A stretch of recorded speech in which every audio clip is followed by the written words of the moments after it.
All right, let's talk about France, because it's staring down a real financial moment of truth. For decades, it's been spending more than it earns, and that national debt has now reached a critical point. Politician François Bayrou says he has the answer, and he's laid out a pretty clear diagnosis and a bold prescription for the country's future. So let's dive in and break down his plan and what it could really mean for France. Bayrou essentially boils this entire massive issue down to this one very stark choice. And he argues this isn't just some political catchphrase. No, he says this is the fundamental decision facing every single French citizen. Will you choose to make manageable efforts now to get your house in order, or will you wait until painful sacrifices are forced on you from the outside? Okay, so before we can even get to the cure, we have to understand the sickness, right? Bayrou's analysis kicks off with a very clear diagnosis. He sees a nation that is, in his words, dangerously over-leveraged. Now, to make a huge national problem like this feel a bit more real, the plan uses a powerful analogy. Just imagine a family. They're not borrowing for big things anymore, like a house or a car. Instead, they're taking out new loans just to put food on the table. Well, that, on a national scale, is the situation he's describing. It's this vicious cycle of borrowing just to get by, a state he calls surendettement, or over-indebtedness. And look, this is not a new problem, not by a long shot.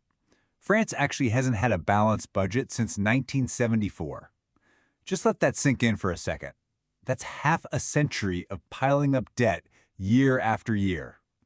And all of that has led us to what Bayrou is calling the moment of reckoning. He's basically saying the time for kicking the can down the road is officially over. And if you want to put the sheer scale of this problem into perspective, the analysis gives us one absolutely staggering figure. France's national debt is growing by 5,000 euros every single second. It's a number so massive, it's almost impossible to wrap your head around, and it just shows the relentless pressure the country is under. So, given that diagnosis, the prognosis he lays out presents two very, very different futures.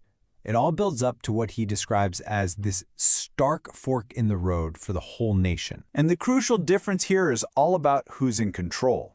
On one path, you've got chosen efforts. Now, these are still tough, don't get me wrong, but they're manageable changes that the nation decides on together. It's the path where you keep your sovereignty. The other path, that's forced sacrifices. That's what happens when the lenders just say no more, and painful austerity measures get imposed from the outside. And this isn't just some abstract threat. Bayrou points to very recent history to make his case, showing what these forced sacrifices actually look like. Look at Greece. Pensions were slashed by 30%. You look at Spain, and public sector salaries got cut by 10%. He's pointing to a painful reality that has already played out for their neighbors. So, if that's the diagnosis and that's the scary prognosis, what's the solution? Well, the first part of his prescription is a simple idea, but it's really tough to execute. France needs to produce more. According to this analysis, a root cause of France's economic trouble is something called a production gap. Apparently, the country produces somewhere between 10 and 15% less per person than its neighbors do. The logic is pretty straightforward. If you can close that gap, you'd get higher family incomes, more tax revenue for the state, and that would make the national debt a whole lot easier to manage. So, how do you close that gap? The plan suggests a four-part attack. First, you tackle what Bayrou calls the scandal of high youth unemployment. Second, you rethink how the state helps businesses, moving away from just handing out subsidies and toward cutting red tape. Third, and this is a more controversial one, you increase the total amount of time worked in the country, maybe by cutting back on public holidays. And finally, you reform the retirement system to make it fair, especially for people who've had tough jobs or gaps in their careers. But producing more is really only one side of the coin. The second part of the prescription zooms in on the state itself. It's not just about what France earns, it's also about how it spends. The goal here is for the state to act better. And honestly, this is a really key point in the whole proposal. The aim isn't just to slash budgets for the sake of it. No, instead, budget cuts are framed as a tool to do something much bigger, to make the government more efficient and more responsive to what its citizens actually need. The reorganization plan works on a few different levels. So, at the local level, a single official, the prefect, would be in charge of all state actions. The idea is to have clear accountability, one person to call. At the national level, every single ministry would have its mission reviewed to get rid of overlap and waste.